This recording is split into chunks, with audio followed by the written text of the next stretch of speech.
ഹേ ഒരുവാൻ എന്താണത് ഇത്ര എളുപ്പമായിരുന്നു ബട്ടർ കുക്കീസ് ഉണ്ടാക്കാൻ എന്നാന്ന് ട്രൈ ചെയ്തിട്ടുള്ളൂ ബാക്കി കാര്യം ഒരു മൂന്നേ ഇൻഗ്രീഡിയൻറ്റേ ഉള്ളൂ ബാക്കി രണ്ടെണ്ണം ഞാൻ കയ്യിൽ നിന്ന് ഇട്ടതാണ്. ആദ്യം 100 grams ഓഫ് ബട്ടർ, അതിലേക്ക് ഇൻഗ്രീഡിയൻസ് എല്ലാം ഓരോന്നോരോന്നായിട്ട് ഇടണം. പിന്നെ ലാസ്റ്റ് കാണുന്ന രണ്ടെണ്ണം ഞാൻ കയ്യിൽ നിന്ന് ഇട്ടതാണ്. എന്ത് കാഷ്യൂസും മിൽക്ക് പൗഡറും. എന്നിട്ട് ഇത് നന്നായിട്ട് മിക്സ് ചെയ്തിട്ട് രണ്ട് ബൗളിലോട്ട് ആക്കണം. നമുക്ക് രണ്ട് ഷേപ്പിലാക്കാനാണ്.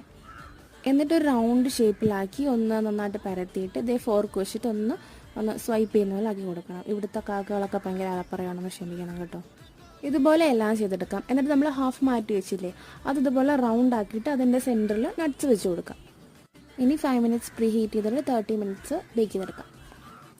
അതുകൊണ്ട് കുക്കീസൊക്കെ നല്ല അടിപൊളിയായിട്ട് ബേക്കായി വന്നിട്ടുണ്ട്. ഇപ്പോൾ കാണുന്നത് തിന്നുകൊണ്ടിരിക്കുന്ന ആചാരമാണ്. ഇനിയുണ്ടോ ഇതുപോലത്തെ ആചാരങ്ങൾ? ഇതിൻ്റെ ബാക്ക് ചെറുതായിട്ടൊന്നും കരിഞ്ഞ് പോയി, സാരമില്ല, പിന്നെ അമറം കാണിക്കണ്ട.